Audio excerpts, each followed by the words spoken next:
Hola, les saluda el biólogo José Luis Vázquez Vegas y bienvenidos a Resiliencia TV. Te invito a suscribirte a nuestro canal Resiliencia TV y darle clic a la campanita para que no pierdas el contenido que venimos generando.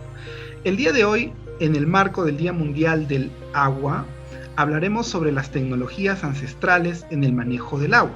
Y para esto nuestro invitado del día de hoy es el ingeniero agrícola Ronald Ancajima Ojeda, ingeniero agrícola de la Universidad Nacional Agraria La Molina, con maestría en ingeniería agrícola con énfasis en planeamiento rural en la misma universidad.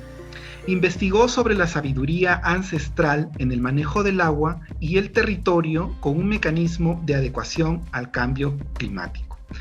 Actualmente lidera el equipo de coordinación técnico de la Cuenca Pampas, que tiene como objetivo elaborar el plan de gestión de recursos hídricos en la Cuenca Pampas, que abarca las regiones de Huancavelica, Ayacucho y Apurímac. Docente de la Universidad Nacional Agraria La Molina e investigador, le interesa contribuir con el uso eficiente del agua, buscando formar una comunidad de personas con el mismo fin. Bienvenido, Ronald, ¿cómo estás? Hola, José Luis, gracias por tu invitación, por esa gentil introducción.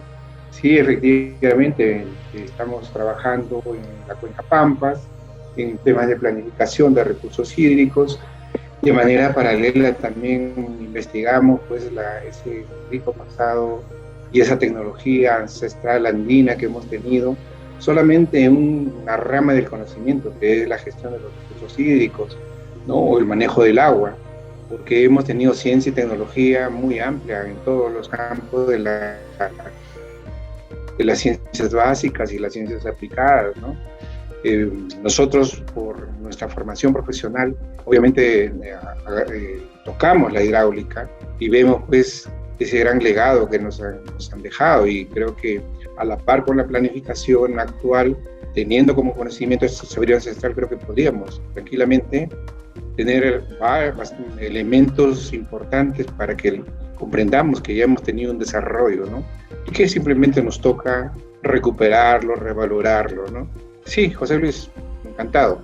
Gracias, Ronald. Sí, no, encantado de tenerte aquí en el programa. Tú tienes una vasta experiencia en el tema de recursos hídricos y nos gustaría escuchar un poco sobre el tema de las tecnologías ancestrales y sobre todo este acercamiento que has tenido bastante con la comunidad, con las poblaciones que están a veces lejos, ¿no?, de la capital, y a veces son los que tienen conocimiento ancestral todavía en sus costumbres, ¿no? Ronald, ¿qué son las tecnologías ancestrales para el manejo del agua? ¿Tienes algunos ejemplos? Sí, mira, las tecnologías ancestrales, pues sí. Nosotros partimos de la ingeniería, pues, ¿no? La ingeniería, soy ingeniero agrícola, y obviamente para el uso del agua usamos tecnologías que decimos modernas, pero cuando han sido, me tocó en algún tiempo ser autoridad del distrito de riego. Es una figura que antes había, una figura administrativa, los ATDRs, autoridad del distrito de riego. Vi, y como parte de mi trabajo era pues recorrer la cuenca, ¿no? Conocerla en su profundidad, totalidad, para plantear cambios, pues, ¿no? Y nos encontramos con una presa muy antigua, la presa Colpa en Jimbe, ¿no? Y nos sorprendimos porque decíamos, ¿quién hizo esta presa? ¿En qué momento? Y nos dijeron pues que los habían hecho los gentiles. Ignorantes nosotros pensábamos que los gentiles eran pues los terratenientes de la época, ¿no? Y preguntándole después a un arqueólogo, el doctor Samaniego, nos dijo que los gentiles eran nuestros pobladores, nuestros antepasados, nuestros pobladores pre-incas, ¿no? O sea, esa presa que está funcionando el año que estuvimos nosotros por allá, el 2005, funcionaba de hace más de 1000 años. Entonces no fue posible que esa con tanta antigüedad todavía siga cumpliendo la función para la cual fue diseñada y construida, ¿no? Y eso nos dio pues una indicación de que había más, pues, ¿no? Y como ingenieros que somos, esquematizamos, ¿no? Y hemos logrado esquematizar 7 grandes sistemas. 7 grandes sistemas. Si tú me pides evidencias, sí, evidencias hay en cada uno. Por ejemplo, el primer gran sistema que le llamamos, mira, en realidad nosotros por comodidad le llamamos sistemas hidráulicos, pero en realidad para ellos no eran gestión, no era sistema, para ellos era una interrelación con la naturaleza y era un concepto mucho más allá, más rico, que es la crianza del agua. Ellos no gestionaban recursos, criaban la naturaleza, criaban el agua. Entonces esto, lejos de ser sistemas hidráulicos, le podríamos decir, son actividades de crianza del agua.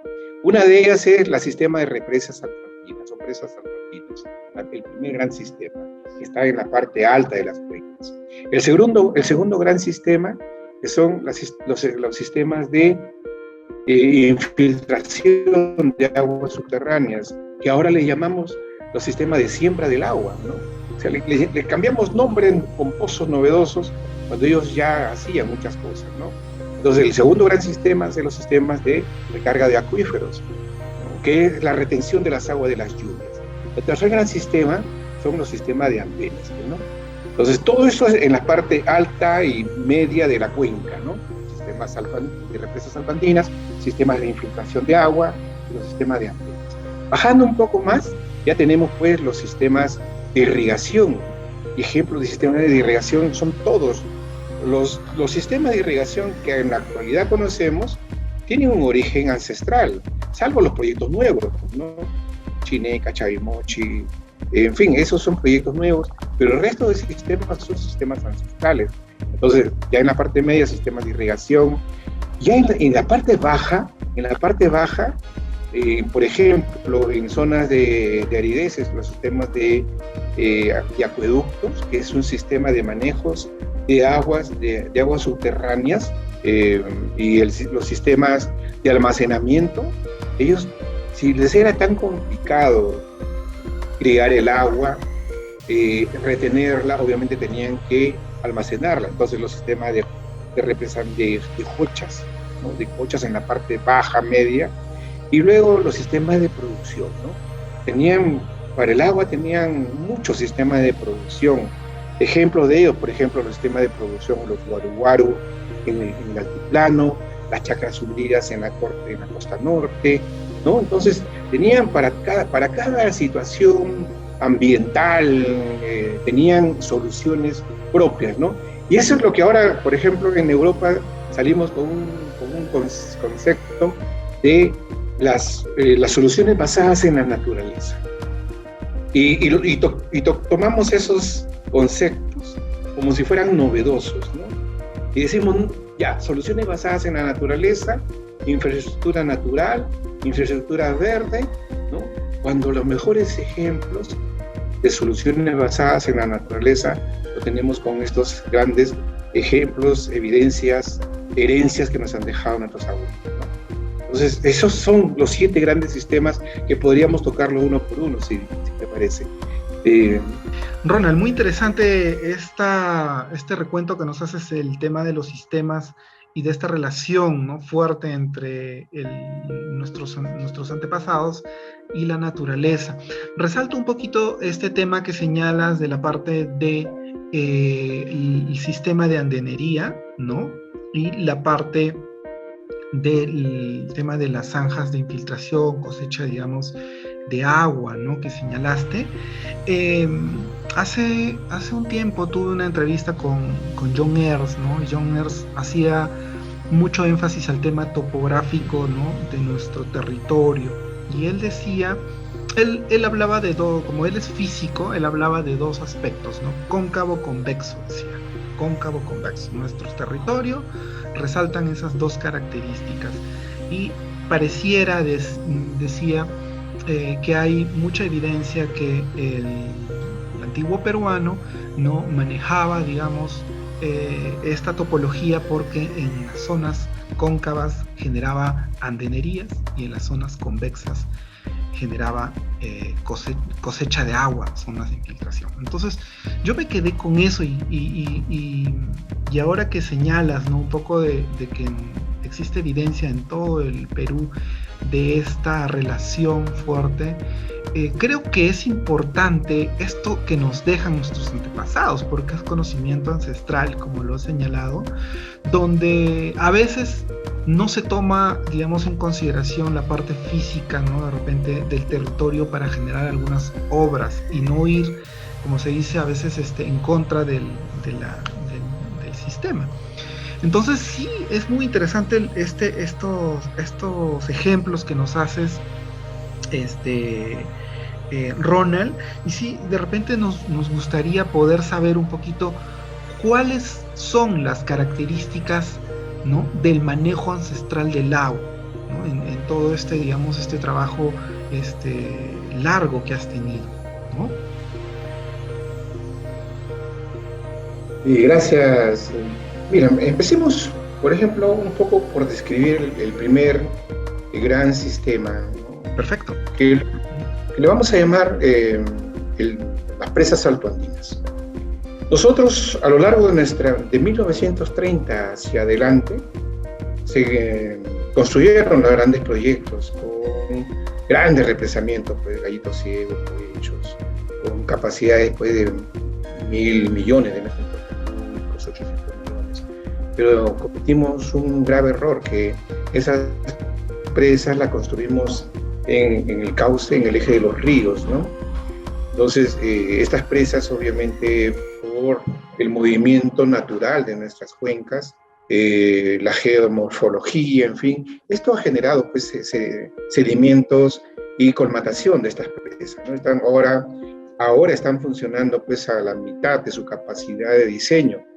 Sin embargo, nuestros antepasados fueron mucho más inteligentes, porque ellos han sido capaces tranquilamente de generar esas grandes obras, estoy seguro. Se han hecho Machu Picchu, Choquequirao, definitivamente han podido hacer cualquier obra de envergadura como las que tenemos en la actualidad. Pero ellos comprendieron más el comportamiento de nuestros ríos y no construyeron presas, pues, en los ejes de los ríos, sino las ubicaron en las partes altas, ¿no?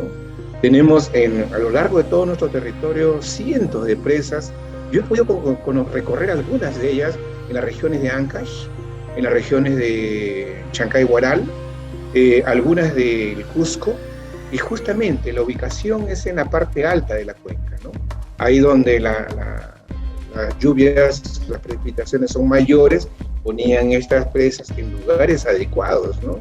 Por ejemplo, incluso acá en Ayacucho, tenemos, por ejemplo, una laguna, la laguna Pomajocha, que es una laguna artificial. Imagínate lo que han hecho, ¿no? Vilcashuamán es una zona muy rica culturalmente, religiosamente, espiritualmente, ubicado en Ayacucho. Ahí era la parte ritual y las personas vivían alrededor también de esa zona, Vilcashuamán. Pero el Inca vivía lejos de esa zona, en un lugar que llamamos ahora Pomajocha. Y es una laguna artificial con un tratamiento especial, y ahí estaba, pues, el palacio del Inca, ¿no? La casa del Inca. Entonces, eso nos indica, pues, un conocimiento, ¿no? Entonces, estas presas altoandinas, tenemos ejemplos, por ejemplo, en Ancash, en la zona del callejón de la Cordillera Negra, una zona donde falta el agua. Entonces, ¿qué es lo que han hecho? Han represado, pues. Han represado con presas hechas en piedra, con arcilla, probablemente algo en la arcilla para impermeabilizarlo, y tenemos ejemplos muy, muy, muy importantes en Ancash, ¿no? Ahí fue las primeras presas pre-incas que he logrado ver, ¿no? E incluso todavía algunas en funcionamiento, ¿no? Por ejemplo, la presa Colpa es una presa que es probable que a lo largo de los años se ha colmatado, pero sigue drenando el agua y sigue cumpliendo el rol por el cual fue diseñada, ¿no? Más arriba está la presa Ricococha. Mira, el año 2004, nosotros fuimos a conocer esta presa, ¿no? Una presa pre-inca, más o menos de 150 metros de longitud, algo de 4 metros de altura, y estaba ahí, ¿no? Estaba un poco deteriorada, pero habría que reconstruirla, ¿no? Y sorprendidos de lo que encontraba, ¿no? Incluso tenía, en el centro de la presa, tenía unas aberturas, 5 aberturas. Y esas aberturas eran lo que nosotros le llamamos ahora las famosas compuertas en las presas tradicionales, ¿no? Sino que esas aberturas, en el momento de lluvia, le ponían una piedra troncocónica y la sellaban, las 5 las sellaban. Se llenaba la presa y luego simplemente sacaban el tapón de la parte superior. Y para acceder a esos tapones tenían como escaleras en voladizo en la parte mojada de la presa para poder acceder fácilmente. Ellos caminaban por la corona de la presa, bajaban a la primera grada y sacaban el tapón. Por rebose, el agua caía. Y así, los 5 niveles. Mira, esa es tecnología, definitivamente. Claro, el año 2016. Claro, eso, hicimos una simulación incluso del funcionamiento. Eso fue lo que encontramos el 2004. El 2016, por un evento que nos pidieron participar en el Congreso Latinoamericano de Hidráulica, nos pidieron a nosotros que hagamos justamente el material fotográfico para mostrarlo a la gente que venía de diferentes partes del mundo sobre esta riqueza, sobre esta hidráulica Inca, ¿no? Que le llamo Inca. Y nos dimos con la sorpresa de que había sido destruida esta presa altoandina, Inca, para construir una presa moderna. Tan moderna que nunca funcionó. Imagínate, ¿por qué? Porque tú sabes que llevar concreto a esas alturas de más de 4.400 metros sobre el nivel del mar, obviamente si no tenemos el cuidado del concreto, el fraguado, esa presa se va a rajar. Y es lo que pasó. Nunca funcionó. Destruyeron la presa pre-Inca para poner una presa moderna que nunca funcionó.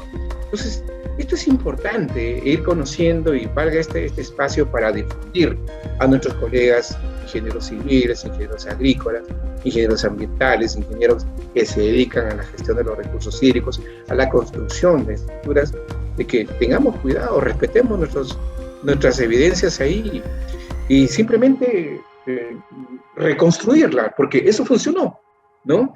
Entonces, con eso, ¿qué te quiero decir? Este primer gran sistema hidráulico, todavía tenemos evidencias, y esto nos indica un camino.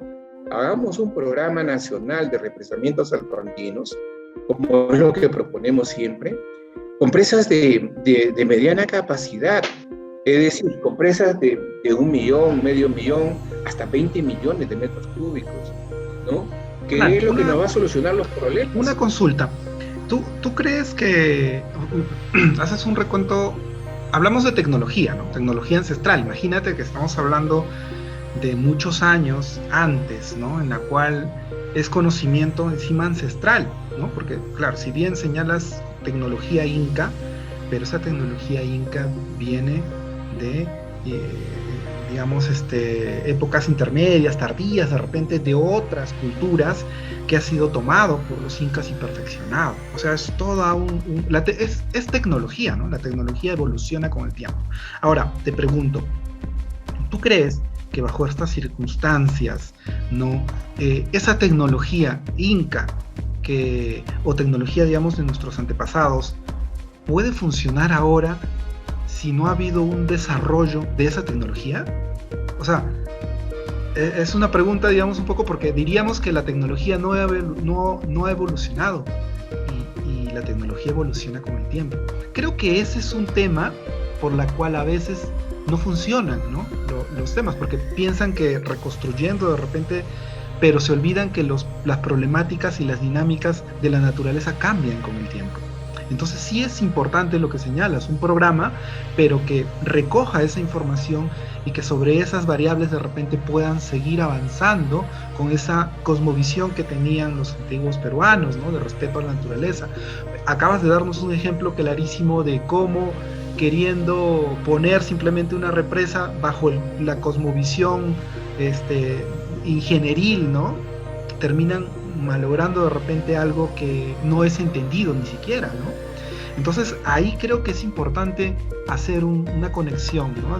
Si hablamos de tecnología, la tecnología evoluciona con el tiempo.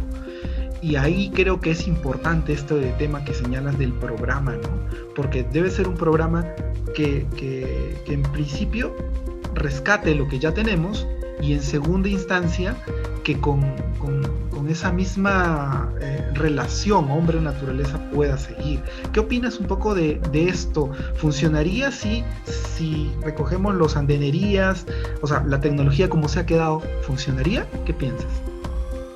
Mira, por supuesto, José Luis, nosotros no decimos que tengamos que volver a la chaquitaglia, ¿no? Para poder desarrollarnos como país, ¿no?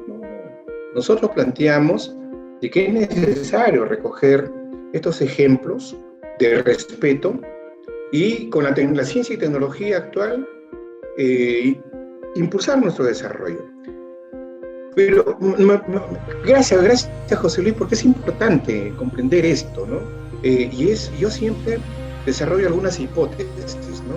Cuando empiezo a hablar de estos sistemas de crianza del agua. La primera gran hipótesis es: hemos tenido ciencia y tecnología anterior a la que tenemos ahora. Miren, a ver, todavía no va la respuesta, pero 1532 hacia adelante, con la invasión española, empezaron a venir a esta parte del mundo, a Sudamérica, las universidades, se crearon las primeras universidades, la primera en México, en Panamá, en Perú, ¿no? San Marcos, una de las más antiguas, y empezamos a desarrollar pues la ciencia tal como las conocemos ahora, ¿no? Empezamos con la hidráulica, con las ciencias puras primero, ¿no? Las matemáticas, la física, la química, y luego las ciencias aplicadas, la ingeniería, la arquitectura, la biología, en fin, toda esa gama del conocimiento, ¿no? A partir de 1500 hacia adelante, ¿sí? Ok. ¿Y qué? Y de 1500 hacia atrás, de 3000 años antes de Cristo hasta 1532, con la invasión española, no tuvimos ciencia. A ver, analicemos. Machu Picchu, que es la obra cumbre inca, ¿se hubiese hecho posible sin ciencia y sin tecnología? Por supuesto que no. Porque nosotros como ingenieros hacemos un esquema, hacemos una planificación, hacemos una programación y empezamos la ejecución de una obra, ¿no? Porque nadie va a hacer algo sin saber qué es lo que va a salir. Entonces, definitivamente ha habido una planificación, ¿no? Moray, los andenes circulares en el Cusco, es una proyección matemática de las curvas, ¿no? En este caso de los círculos perfectos concéntricos, ¿no? De la relación también de la cantidad de luz, ¿no? Ahí es un laboratorio, era Moray. Lo ha probado eso también con ciencia moderna, John Earth, ¿no? Justo hablaba de la relación de lo que señalas, ¿no? Perfecto, Ronald, es tecnología, como tú dices, y es ciencia, pero es ciencia vista desde otro enfoque, ¿no? Que es importante que nos comentes. Por supuesto, o sea, con eso, ¿qué es lo que quiero decir? Que después de 1532 empezamos a conocer, pues, a Tales de Mileto, a Pitágoras, en fin. Pero antes hemos tenido nuestros propios científicos, nuestros propios sabios, ¿no? Y que toda esa información... Entonces, el primero es que si hemos tenido ciencia y tecnología, la hemos tenido. La segunda hipótesis, hemos tenido forma de transmisión de conocimiento. A ver, pensemos, ¿no? Según lo que nos dicen, pues, que como la escritura es que empieza, pues, esa transmisión de conocimiento. Y la escritura cuneiforme es la escritura más antigua que se conoce. Pero, a ver, los quipus han sido forma de transmisión de conocimiento. Pensamos que sí. El doctor Hurton de la Universidad de Harvard está haciendo investigación y están descifrando algunos quipus ya y nos están dando información. Algunos dicen que es información estadística, pero nosotros pensamos que es una información mucho más rica. Los españoles se dieron cuenta, los invasores se dieron cuenta de ese gran mensaje, porque por los años 1600 se instauró en nuestra parte, en nuestros territorios, la extirpación de idolatrías. Entonces, ¿qué significaba la extirpación de idolatrías? Ordenaron que se quemen todos los quipus a lo largo del Tahuantinsuyo, ¿no? Es como si eliminara pues una gran biblioteca, y se quemaron, se destruyeron esas grandes formas de transmisión de conocimiento, los quipus. Pensamos que hay más información. Maquetas, por ejemplo, tenemos a lo largo de todo nuestro territorio maquetas. Hace poco vi en Cumbemayo, en una parte del cerro estaba el esquema hidráulico, es una maqueta. Las investigaciones de Kenneth Ray, quien ha investigado sobre Machu Picchu, sobre Moray y Tipón, también ha identificado maquetas. Nosotros mismos acá, José Luis, en la cuenca donde estamos, tenemos identificada más de 20 maquetas de planificación. Tenemos la maqueta de Luchumarca, es una maqueta bellísima, donde están tallados los sistemas de andenes, los sistemas de distribución. O sea, hemos tenido forma de transmisión de conocimientos, los quipus, las maquetas, ¿no? Entonces, eso es algo que debemos resaltar, ¿no? La tercera gran hipótesis es pues justamente esa línea histórica que siempre debemos considerar, ¿no? La cultura, tal como la conocemos, obviamente ha evolucionado, como tú dices, y también el conocimiento y la ciencia de manera natural. De 3.500 hacia 1.500 tenemos 5.000 años aproximadamente de desarrollo, ¿no? Estamos hablando de 3.500 con Caral, con Sechín, hasta el momento de la invasión, 1532, y la evidencia cultural más importante es Machu Picchu. Cuando nosotros decimos hidráulica inca, significa para posicionar un conocimiento nada más, pero sin dejar de lado de que el desarrollo y el momento inca es una suma de culturas, ¿no? De culturas anteriores, claro, ¿no? Sobre todo, Ronald, porque la cultura inca tuvo un periodo muy corto en el tiempo, ¿no? Y no de repente toda esa tecnología no pudo darse en ese tiempo tan corto, es producto de todo un bagaje que los incas supieron catapultar, digamos, y llevar a la máxima expresión con sus obras, ¿no? Sí, Ronald. Claro. Por ejemplo, acá vemos los Wari, acá en Ayacucho, ¿no?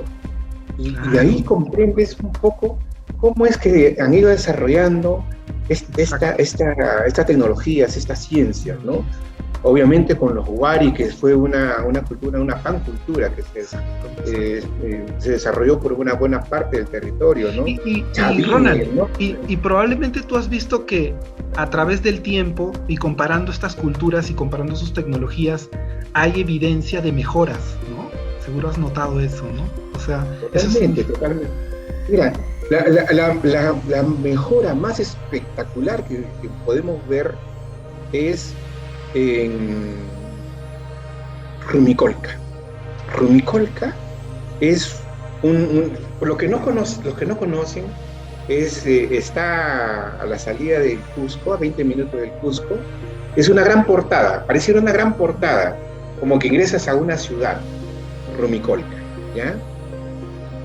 Sin embargo, Rumicolca era un acueducto, un puente acueducto, una obra hidráulica. Y cuando nosotros hemos ido a Europa, por ejemplo en Barcelona, orgullosos de pedacitos de estructuras romanas, ¿no? Sí. Orgullosos. Cuando nosotros tenemos el acueducto más hermoso, hecho tallado en piedra, porque eso sí, los incas lo embellecieron, ¿eh? Exacto, sí. Y cuando hemos subido nosotros a Rumicolca, en la parte superior es un muro de casi 8 o 10 metros de altura. En la parte superior hay unos canales que se interrumpen por esas portadas, pero esto ha estado interconectado con un canal en la corona que llevaba el agua de esta parte hacia la otra parte. Y acá está la fuente de agua, cruzas el acueducto, que es un acueducto aéreo, y le entregas el agua a una ciudad importante, Huari, que es Piquillacta. Mira esa, y yo no sé por qué nuestras autoridades no tienen esa visión. Yo te juro que si fuera gobernador, yo pondría en funcionamiento Rumicolca. Soltaría el agua de aquí, haría esa conexión. Seguramente han puesto ahí estructuras provisionales de madera probablemente, y han logrado pasar el agua de una parte a la otra parte, ¿no? Salvando las gradientes de altura para llevar el agua a otro lugar. Ese es bellísimo. Ese es el mejor ejemplo de una obra bella en que embellecieron los incas, pero que probablemente ha tenido una antigüedad mucho más antes, que es de Huari, pues. Los Huari han hecho eso para traerse el agua hacia Piquillacta, ¿no? Entonces, definitivamente, pues, son procesos tecnológicos que se van mejorando conforme pasó el tiempo. Exacto. Ya a partir de 1400 hacia adelante, con el desarrollo del incanato, hasta 1532 que se interrumpió, obviamente ellos captaron, pues, los grandes científicos constructores que venían de otros lugares y embellecieron. Pero yo de verdad te invito. Qué bonito, sí, Ronald, encantado. Y yo, mira, tomo nota porque lo que acabas de decir es muy cierto. En otros países, España, Italia, resaltan sus pedacitos de obra, puentes chiquititos, cosas, pero tienen mucha historia, ¿no? Y creo que eso es un poco la parte del cariño y el amor que tienen sus habitantes, ¿no? Sus autoridades, y lo ponen pues a disposición del mundo. Y creo que nosotros tenemos evidencia, pero es importante hablarlo. Por ejemplo, yo no conocía todo este tema, y gracias, Ronald.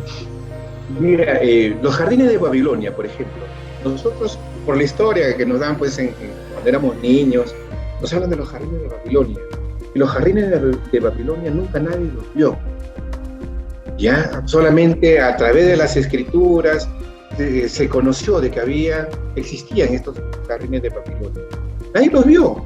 Sin embargo, nosotros tenemos Tipón en el Cusco, que son unas mesetas bellísimas. Y eso, cuando que debió estar en producción, debió ser pues hermosísimo. Por ahí mismo, un centro arqueológico, un centro de andenes circulares, cuando estaban en producción, debió ser hermoso.